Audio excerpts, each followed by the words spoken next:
Morning, everyone. Thank you for joining us on another one of our Ask the Experts panel. You know, Ginny and I happen to know a lot of experts on things. It's kind of convenient for holding these. My name is Michael Lamatina. I'm the Marketing Communications Manager at the Highland Park Chamber of Commerce. We're going to go through some housekeeping, and then we'll have all of you introduce yourselves. And then Ginny will give a brief intro and let the panelist experts take over. And then we'll have some Q&A afterwards. So this meeting is being recorded. So if you don't want your face broadcast, you can turn off your video, but we'll send it out to everyone afterwards if they'd like to see it or take notes on it afterwards. For introductions, please keep it to your name and business as brief as possible so we have time for all of the wonderful discussion. So without further ado, to my right, Matt, good morning. Wait, I have one more housekeeping. Maybe unless you're talking, keep yourself muted so that we can minimize other noise. Yep. Otherwise, I'll mute you all. There you go. So it's on me? On you. All right. My name is Matt DeJong, and I own academic tutoring centers. Let's see. Katie, good morning.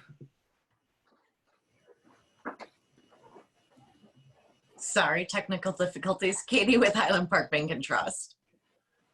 Tanya. Hi, I'm Tanya Fredheim. I'm the president of Street Level Studio, a marketing design agency. Good morning, Robert. Hi there, Robert Dillon, Molly Maid. Jen, good morning. Good morning, I'm Jen Luby. I own Day House Co-working. Sharon. Sharon Cohen, I'm with Merrill Lynch. Thank you, Sharon. Viorel. Hi, this is Viola Morrison, Street Level Studio. Stacy, good morning. Good morning, Stacy Raven with First Bank of Highland Park. And Denise. Good morning, Denise Bryant with First Bank of Highland Park. Good morning, Patrick. Good morning, Cedric Reingold. Microsystems Incorporated. I think there's another Patrick, maybe? Or a Cedric? Someone was talking. Cedric, yeah. Cedric Reingold representing Style Shack. Thank you, Cedric. And Melissa? Hi, Melissa with the City of Highland Park. Lisa. Hi, I'm Lisa Adelmund with Highland Park Community Nursery School and Daycare Center. Thank you, Lisa. And I think that's everyone outside of our panelists. Am I right, Ginny? Ginny, where'd you go?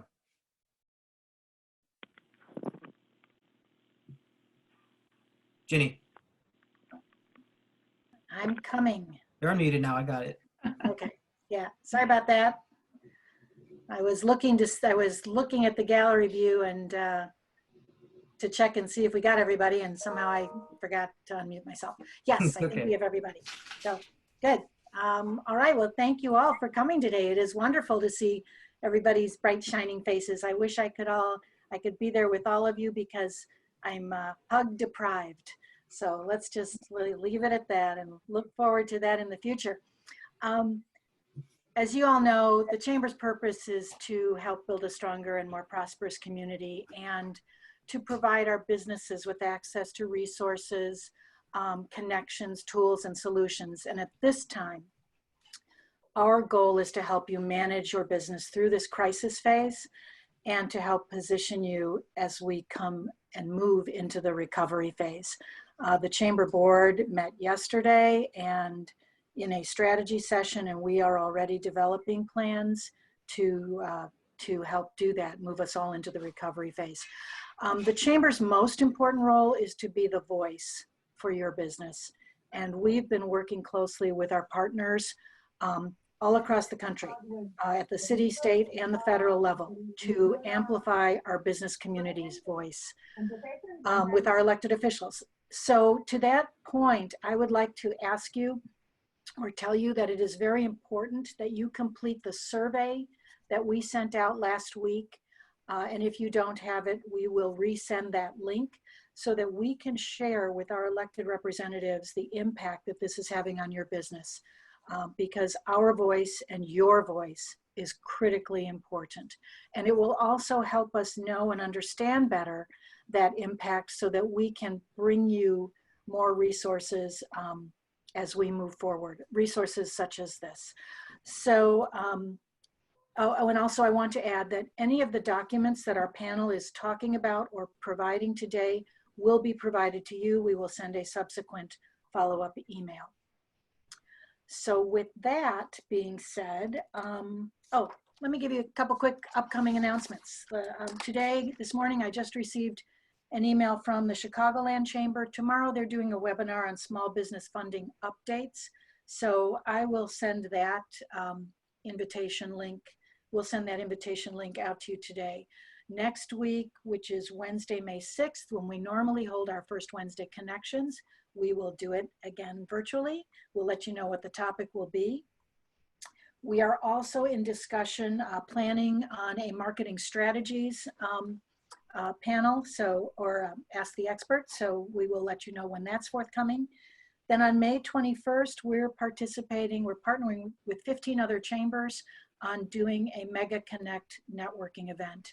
And this is our first time doing that virtually, but through the wonders of Zoom, there's the ability to have breakout rooms. So they will be doing round tables of 4 rounds. And if you'd like to participate in that, we will be sending that information out as well, whether today or tomorrow. So you'll be getting that.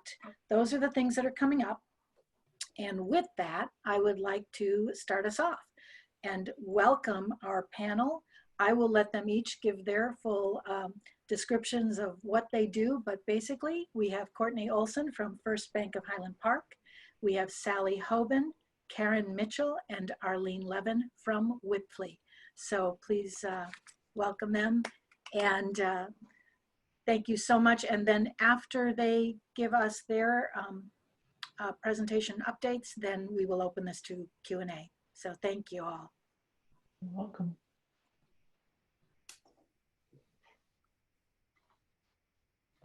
Jenny, do you want us to go around and do our introductions first?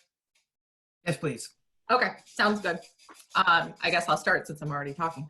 Courtney Olson with First Bank of Highland Park. I head up our business banking division, focusing on our local smaller businesses. I also have a niche in nonprofit banking. I'm always flattered when I'm called an expert. I just think that I'm probably the person losing the most amount of sleep trying to figure out what's going on. So if that's what you want to call an expert, sure, go ahead.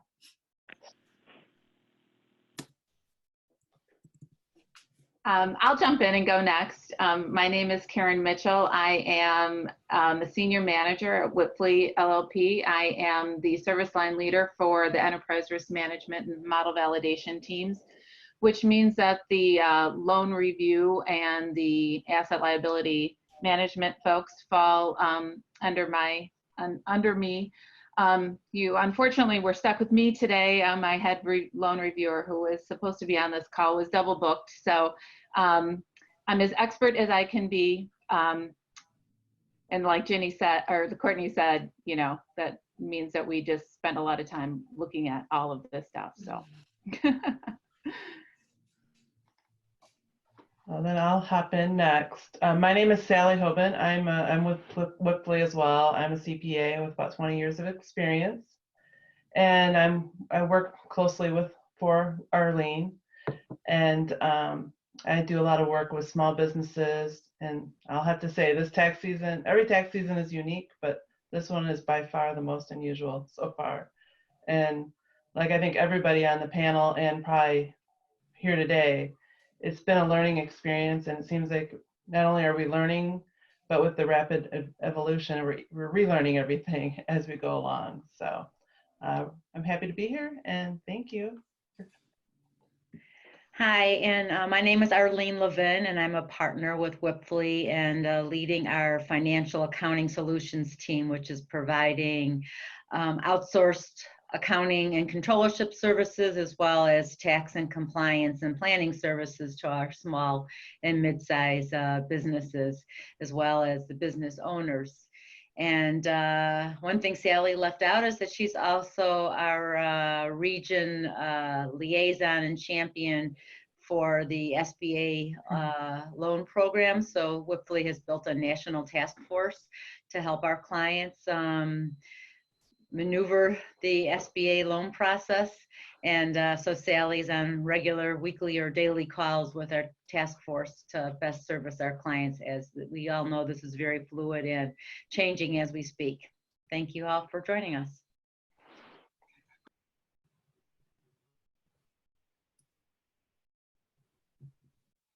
Michael, you want me to kick it off? Sure. That sounds good, Okay. Courtney. Thank you.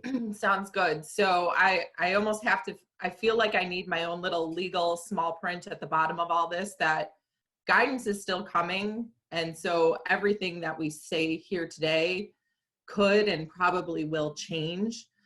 So this is what we know as of today. It's almost like the virus, like we're learning it. We're learning it as it goes and as it's coming at us. So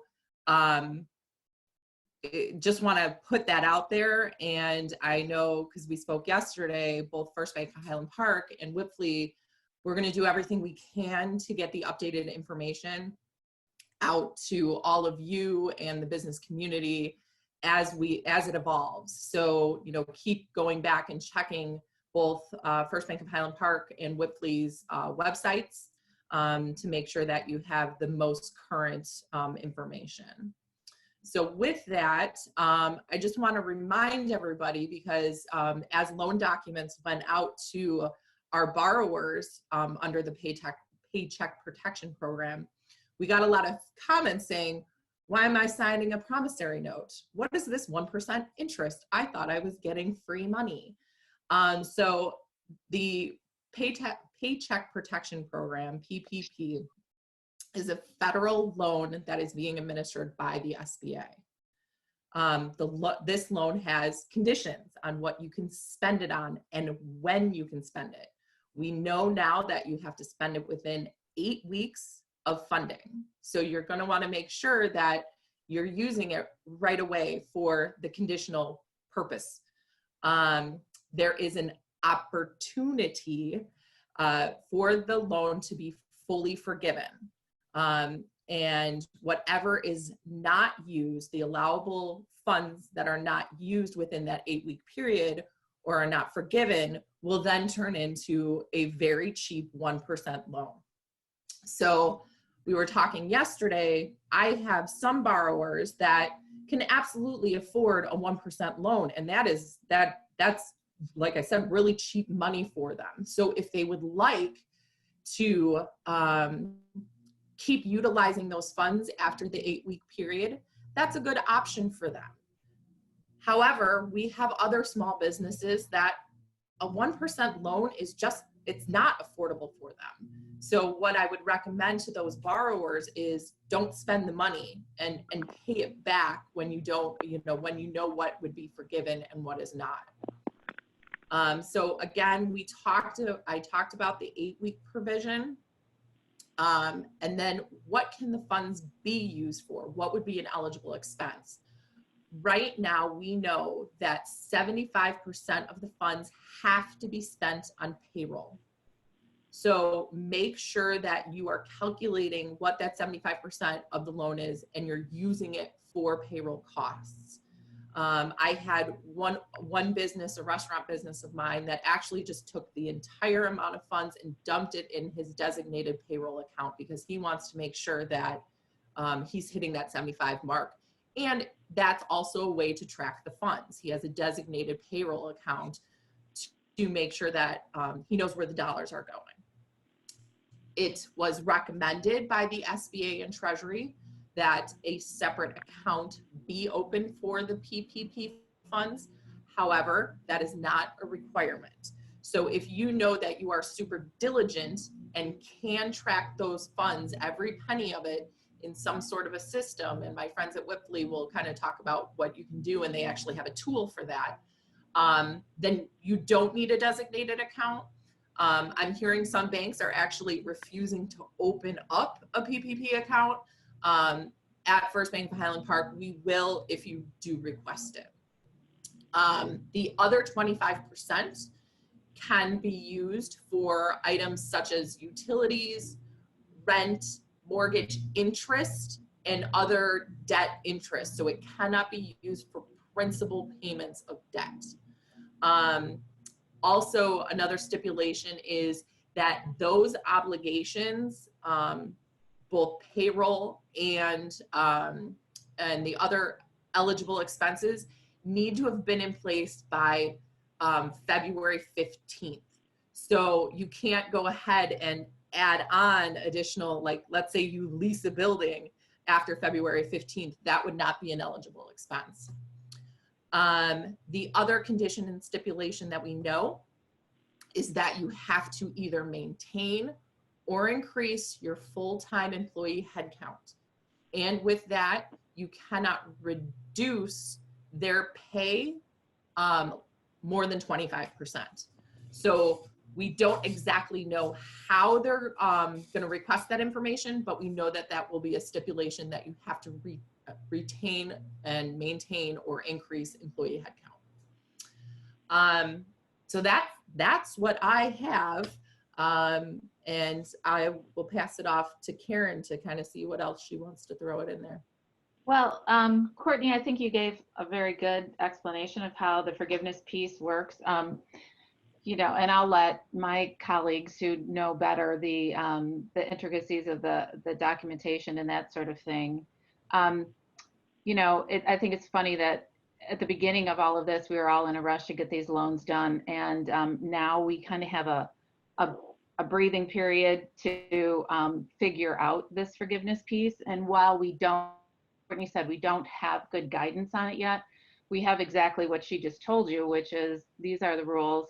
But there are a lot of questions, and we're hoping and had hoped, I think, at this point to have gotten that additional guidance. But like we said, we don't have that yet, and they're still working on it. So I think, you know, I work in the enterprise risk management end of things, and my whole bent is a lot of times about strategy. And I think it's important to take a minute and breathe and think about what's best for your business and what your situation is and what your cash flow looks like in the future, and be very strategic about how you're going to use the funds. And you know, I'm sure you've all heard in the news that there is you know, some blowback about how businesses are using the money, and was there really a need for them to have this money and whatever. And so I think it's a good time to reflect on, you know, kind of what you have and what you hopefully will be getting and what you need, and then do the appropriate, take the appropriate course of action with regard to, you know, talk to your attorneys and your accountants and stuff, and make sure that what you're doing is, in fact, you know, to the best interest of the business and that sort of thing. You know, some best practices to consider, like Courtney was saying, you know, have a separate account if you can, segregate your expenses, or, you know, just have really good records. I heard somewhere that if you're making mortgage payments to write separate checks for the principal amount and the interest amount, you know, just go to that level of detail to try to, you know, keep, you know, good records and make it very obvious what you're doing. You know, once again, use intended purposes, and, you know, like I said, be strategic in what you're doing. And that's what I have to offer at the moment. Okay, well, I'll hop in here then. So I kind of have seen it from all angles. I know we're focusing primarily on the Paycheck Protection Program part of this, but I've also had clients ask about this emergency economic injury disaster loan, and that's the EIDL loan that was applied for directly through the SBA. And part of that loan included a $10,000 advance, or up to a $10,000 advance that was completely forgivable. And that's similar, and it has some certain caveats. So that's the other aspect of the lending program, if you will. And then the other part of the CARES Act was where the unemployment, which has come into question with some of these conversations we're having around the PPP program and the forgiveness, and how do we bring people back when they're offered a higher unemployment compensation with the $600 per week bump up. So there's some conversations regarding that. And then of course, part of the second part of the Coronavirus Act was, waiving of required minimum distributions, and then, the delaying of payment of Social Security taxes for the employer portion. So that's another area of consideration as you move forward in trying to work on, as we're now moving towards recovery and getting back into work. Back to the PPP program, we included in the documents that you'll receive an FAQ, which we have on our website and is updated regularly. In fact, just last night it was updated with, as Courtney had mentioned, and Karen, about this whole how they're talking about auditing every loan over $2 million and certifying that they're taking the monies in good faith. One of the members of the team, he just sent out an email and was saying that, the best way to kind of document yourself is to really think about the economic need and try to have information in place to be able to support the basis behind taking the loan. Some of the other things we did include an expense calculator, which can help you track your incurred payroll during the 8-week period, as well as the 25% expenses, as Courtney mentioned, mortgage interest, rent, and utilities that were in place as of February 15th, 2020. So that's kind of where we're at. We don't have any final guidance, so everything we're providing today, again, I'm going to caveat this with, we're still waiting final guidance from the Treasury and the SBA in terms of calculating the forgiveness portion, and the FTE calculation is still a little bit unclear. But what we know is the key to all this is good accounting and good record keeping and tracking of the funds and utilization of the funds. So I think that's really the extent of where I'm going. Courtney and Karen did a great job of kind of bringing it all in. So I'll kind of sign off and we'll get ready for some questions.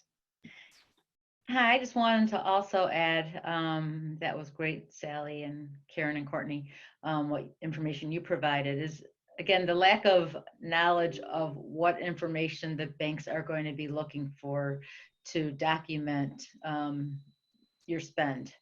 And as of this morning, I got an email that again said that there was, that's still to be determined. So save all your payroll records. If you be able to have available your lease to show that where your rent payments are, even if it's a related party lease, you need to have a written lease there. Health insurance premiums that you're paying on behalf of your employees, save your health insurance bills. When it comes to proof of economic need, if you're able to show a 12-month cash flow projection where you can show that your cash flow has been impaired and the necessity of having the loan, the more documentation you can provide, the easier this will be when it comes to applying for the forgiveness portion after the 8 weeks. And the other thing I wanted to add, and Sally mentioned it briefly also, is during this 8-week period, plus during the loan forgiveness approval period, which could be another 60 days, employers can defer the employer payroll tax credits, and you can work with your payroll service to do that. And then repayment isn't until it's part the end of 2021 and part the end of 2022. So that also adds cash flow during a time when cash flow is short. And I guess with that, do we want to go to see what questions? That sounds great. About 10:30, so we're right on time. And We have I some just questions in wanted the to comments. say, I invited people to put questions in the chat. So if we want to, Michael, if you want to start with those questions, and then we can, let's do that. The first one came in from Jen Luby. You want me to read it? Sure, go ahead. Okay. Jen asked, to clarify, interest on debt is considered a forgivable expense? Question mark? That's what we understand right now, is that the interest portion of debt is a forgivable expense, just not the principal. But it has to be 25%. 75% of the loan funds has to be used specifically for payroll. So that's the hard and true line of that, especially. We know that's not going to change, are we? Yeah, right. And kind of going back to what Karen said, be strategic about this.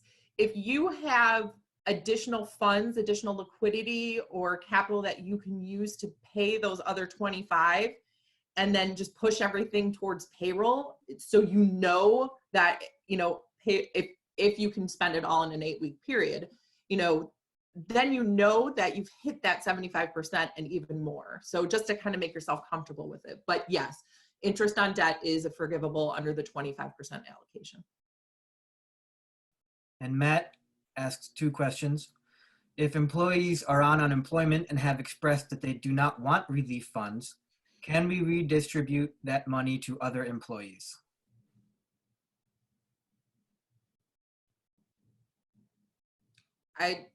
Sally, do you know?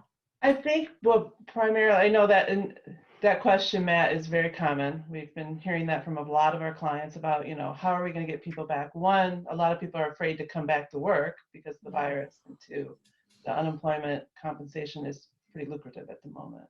Yeah. The important part of this, I think, is the FTE calculation. That's going to be the caveat to make sure you can have these loans forgiven.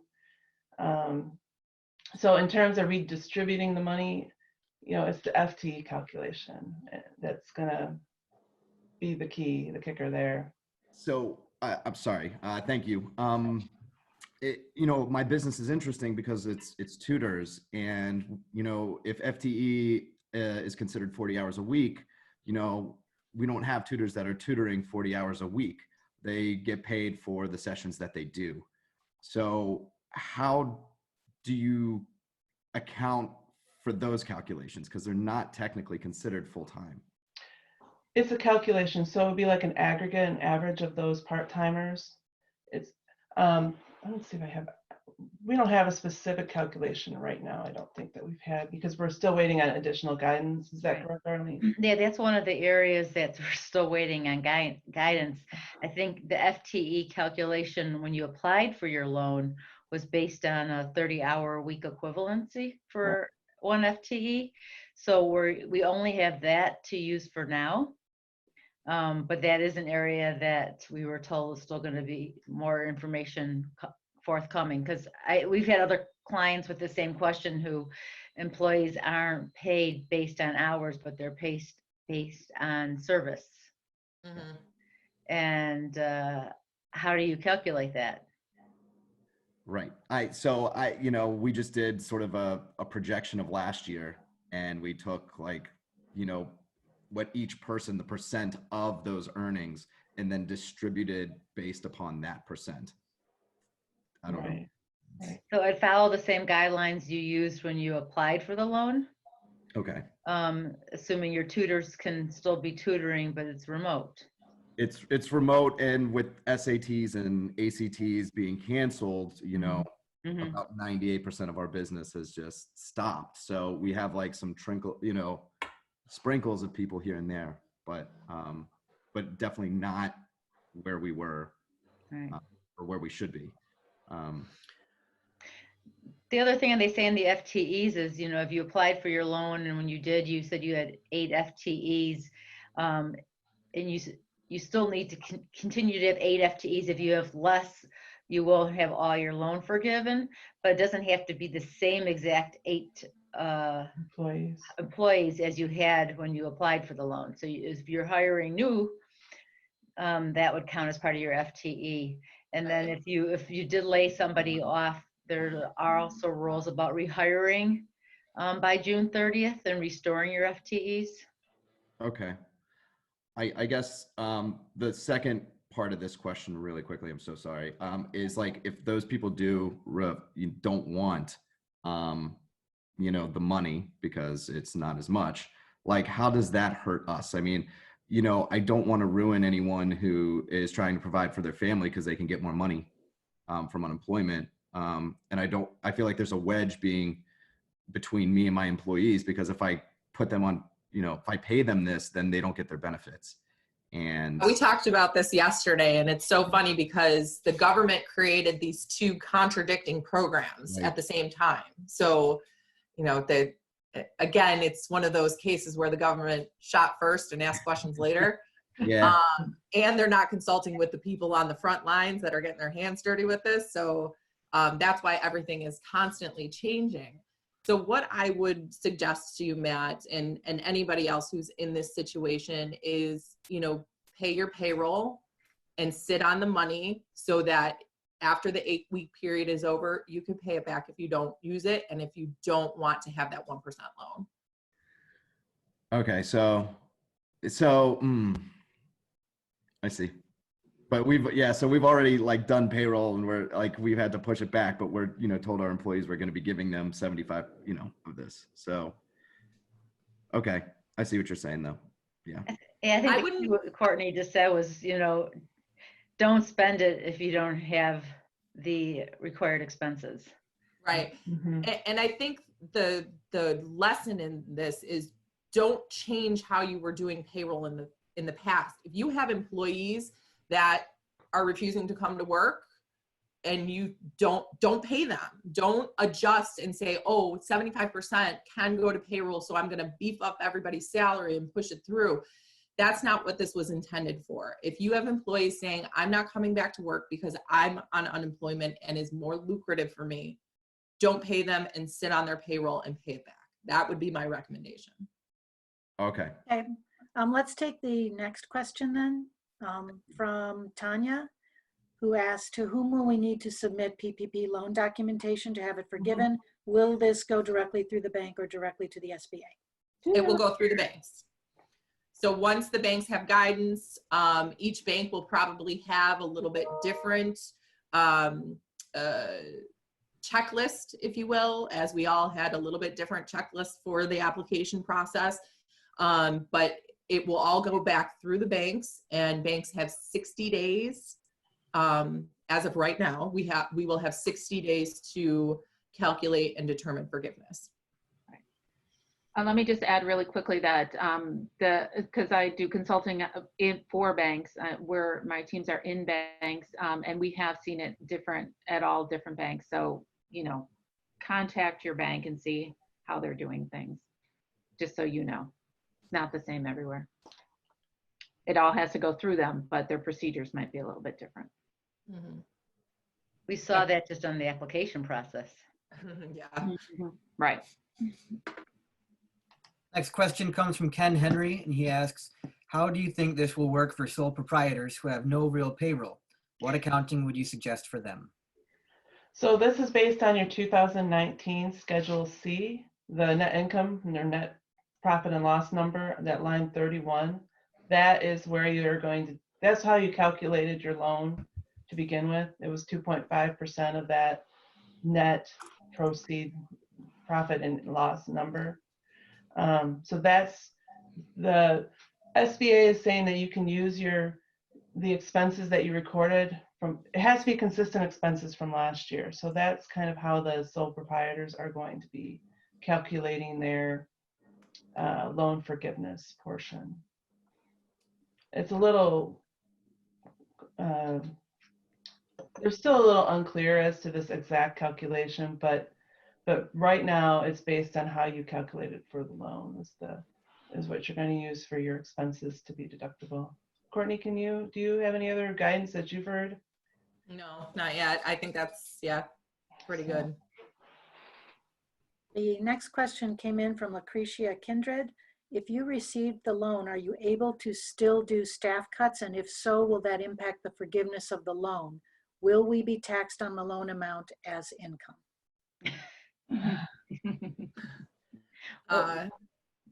Do you want to handle the first? I mean, we kind of already touched on the first part of the question. Okay. Is you need to maintain your full-time employee headcount or else, and it's not an all or nothing. So a portion of it will not be forgiven if you let go or reduce headcount. The second part of the question, it's more on the accounting side, so I'll throw it to you guys, but pretty much what I've heard is this is a loan, so you book it on your liability side of the balance sheet. Right. There is not yet clarity, like everything else here, whether we don't believe those funds are going to be taxable. What the unknown even greater is, will the expenses you've incurred that were covered by the loan be deductible? We're leaning towards that it's likely not going to be deductible, but there hasn't been guidance on that yet. Jeannie, where did you see that question? Which one do you want to go to next? I saw that question because it was sent to me privately instead of everyone, but I think accidentally. No worries. Go on to the next one. All right, Robert asks how to determine head count for full-time employee. Is full-time 30 hours? And if so, is a 40-hour employee greater than one person? So I think right now what we're still leaning towards the 30-hour head count, the FD head count. Is that your understanding, Arlene? Yeah, but again, that was one of the areas that they've told us that the Department of Treasury is still going to be providing clearer guidance on. And that was supposed to come out on Sunday and it's been delayed. So right now we can only go based on the 30 hours, which was used when you applied for your loan. So if the person worked 40 hours, is that more than one person? Because no. So there's no okay. No 1+. No, but for like your part-time hours worked, you're gonna like total those and then divide them by the full-time hour level. So that would be the 30 hours. So if you have people working variable hours, you add them up and then divide them by that 30. 30 hours is what they use for Obamacare for full-time. So I thought that's what they might be using. At the moment, we don't have clear guidance yet, but that's kind of how we've gone along with it for the calculation of the loans. And thank you. You're welcome. Cedric asks, can anyone elaborate on the commencement of the 8-week period? The AICPA recently recommended to the SBA that commencement should begin when home restrictions are lifted, not when the loans are received. Yeah, I just read that this morning as well, but right now the 8-week period starts when the money gets in your bank. Yep. As soon as it hits the account, your 8-week clock starts ticking. We'd all love the latter. Make a little more sense, but that's not what it is. So if you have money, I would suggest utilizing it or sitting on it to pay back the loan. Thank you for that. Vioral asks, what happens if a company receives both the PPP loan and the EIDL 10,000 advance? So the $10,000 advance it's forgiven, but it also goes against the forgivable portion of the PPP, from my understanding. So you can't do both. Right. So it's going to reduce that PPP amount by 10,000. Yeah. So if you're on the call and you have not applied for a PPP, I mean, there's still funds available. You can. So what you're going to want to do is when you do your calculation, you're going to add that $10,000 so that it's eaten up by the PPP loan that is forgivable. So would you say, like, if you got $80,000 for a PPP and $10,000 for the EIDL, then really all you have is the 80. You don't have 90. Right. Just to put into numbers. Okay. Patrick asks, after the 8-week period, I might have to lay off some employees for a few weeks or a month until we ramp business back up. If I have my full staff during the 8-week period, would I be able to have these payroll funds forgiven? Right now, there's no guidance that there's going to be follow-up past the 8-week period. So we can't, unless Courtney, Sally, Karen, you know anything else? No. No, there isn't any guidance regarding. We talked about that yesterday, didn't we, Sally? Yeah, we did. We don't. Yeah. Yeah. Yeah, because there's that question of escaping whole after the 8-week cover period. How do people move forward? Right. Especially when, when this first got developed, I don't think they expected shelter in place to continue to grow, and it probably will continue. That was actually my question about that 8-week. Was it just a random number because there was no expectation of the duration of this? Why 8 weeks? Why not 10 or 12 or whatever? Good question. I don't know. The proceeds were based on 2.5 times your payroll. Yeah. So that's 10 weeks. Yeah. And because the loan forgiveness also includes rent, utilities, and loan interest, I think it was, some formula based on that. Thank you. Again, they developed a program without asking the frontline people. A few similar themed questions from Robert and Patrick. Robert asked, with the 8-week spend requirement, it won't exactly line up with rent periods. If you can pay rent in advance to be sure to use the full 8-week rent. That same question came up on payroll too. Because what don't line up. Yeah, what I'm reading is you do the pro rata share for the 8 weeks. So you're going to want to prorate your rent, prorate your payroll, and all of those expenses so it matches up with your 8-week time frame. That's what I. But how about utilities? Can you do the same thing with your utilities? Yeah, just prorate any of those expenses so it fits within the 8-week period. So you're not leaving money on the table otherwise. Right. So Courtney, when you say prorate, are you saying, because my understanding is that the cost has to be incurred and paid. So does that mean, you're going to send another $100 to ComEd ahead of your bill? If your bill's normally $200, just because you want to have the cash that's been dispersed? No, I haven't heard disbursement, but it's kind of show. So if you've got like a 2-week time period, or if you're working with 4 weeks and 2 weeks falls into that time period and 2 weeks doesn't, like just split that. I think it's more on the record keeping than the actual payment piece. Yeah, I think so it's another really area 8 weeks worth of your electric bill, whatever those 8 weeks where you have the loan. It's those same 8 weeks, whatever electric usage you had, whatever phone usage, whatever gas bill you have. And speaking of utilities, is gasoline a utility? If you're a trucking company? Well, I'm a maid company and I have a lot of cars. I don't know if there's a lack of clarity on that. Yeah.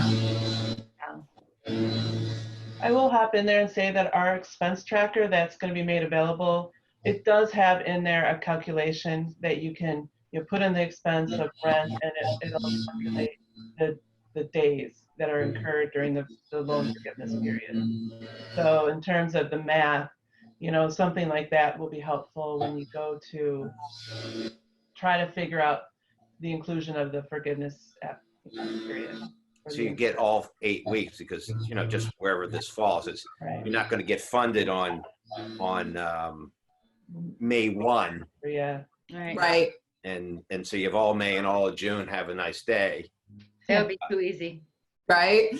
Well, and it was funny because I had a borrower that asked to delay funding so it could line up that way, but the banks have a requirement to fund within 10 days of the SBA approval. So we couldn't. Right. Obviously if I had a few days to play with, we could do it, but it just doesn't line up that way. Yeah. So we were all freaked out if we're going to get PPP money at all. And now we're freaked out how to use it. Right. Yeah. Pretty much.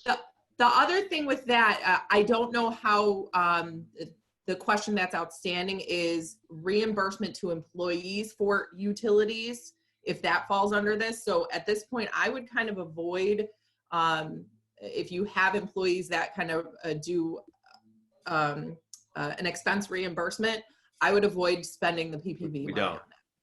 Okay, good. Because I know you mentioned cars and stuff, so I don't know. if Yeah, you but they all have a gas card. Oh, So it's a one master account. Yeah. Anyone But else we have a have lot any less questions? cars on the road today than we used to. yeah, sure. It's a funny thing, they don't want strangers in their house today. I wonder why.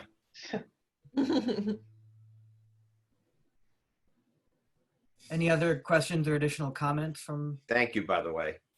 You're welcome. You're welcome. You know, it seems to me that we need to keep in mind that, as I understand the law, that's what I do, 75% of this money has to go to payroll. So 25% is forgivable on other things like rent, utilities, all that other kind of stuff. So, you know, everybody who gets this money needs to bear that in mind. The second thing is, this is really a question that I have regarding reimbursable fees and expenses, because under Illinois law, for example, under the Illinois Wage Payment and Collection Act, reimbursable fees and expenses are considered wages to that extent and are required to be paid to employees.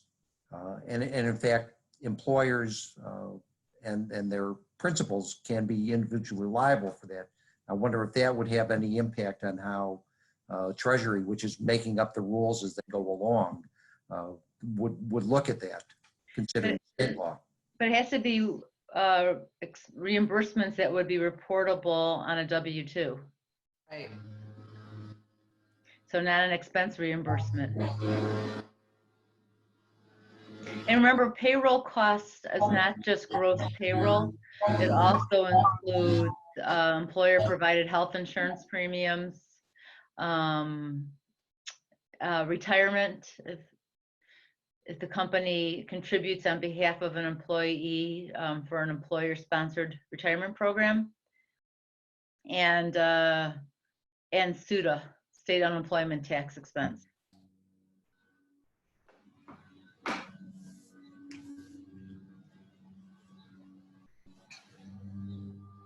I have one more question. I'm sorry. Go ahead. I know I'm harping on this unemployment thing, but do we know how unemployment rates will affect the business before the PPP, during the PPP, and after? Like if we pay employees and then after 8 weeks they have to go back on unemployment, are we going to incur that rate increase? Do you know? I don't know. I don't know if they're holding back on it not impacting your experience rate or not. Normally it would increase your contribution rate, but you know, a lot of things are being deferred or withdrawn during this time. Yeah.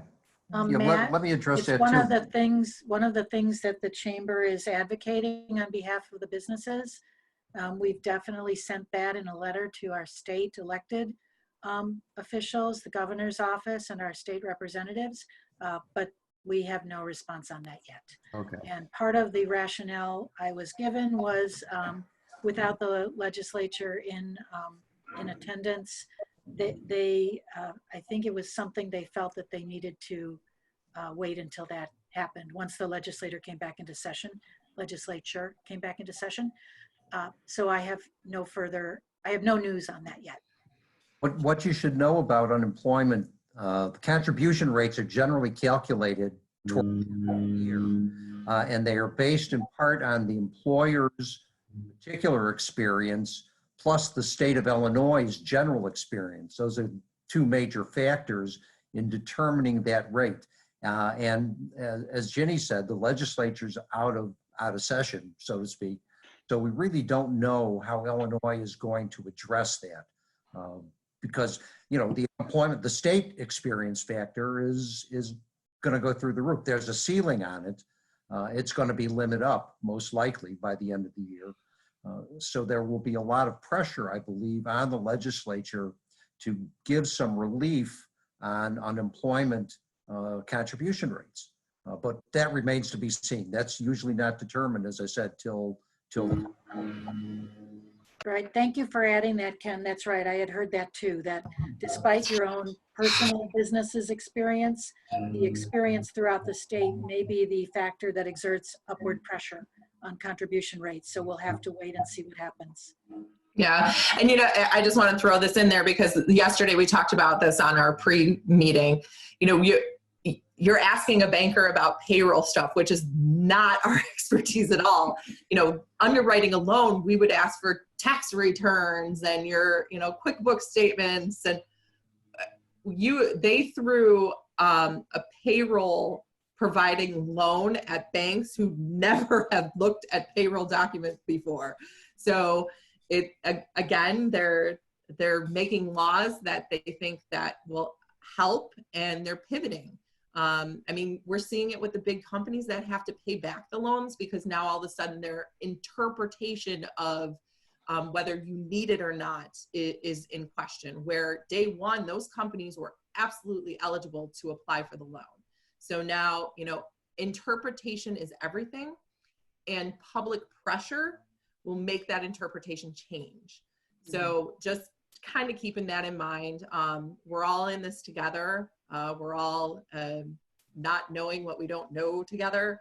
So like I said, just keep checking back with our websites and looking for that additional guidance. We get the big, long guidance, and we'll try and, dumb it down for everybody. So Thank you.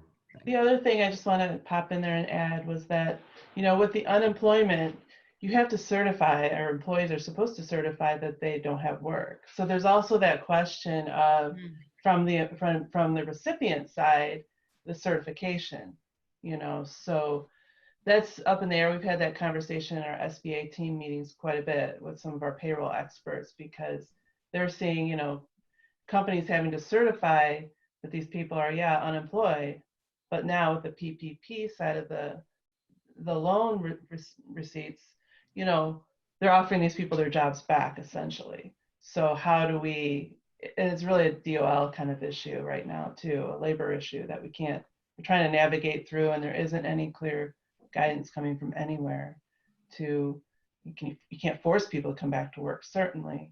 Right. But if the job's there, so. We could actually do a whole nother webinar on that subject. As somebody who practices in the employment and labor field, there are so many competing factors here. OSHA, for example, the OSHA law says that you can't be retaliated against for not coming back to an unsafe and unhealthful workplace, and that employers are required to provide a safe and healthful workplace. What does that mean? As some of you may have watched what's going on with respect to the Illinois Workers' Compensation Law.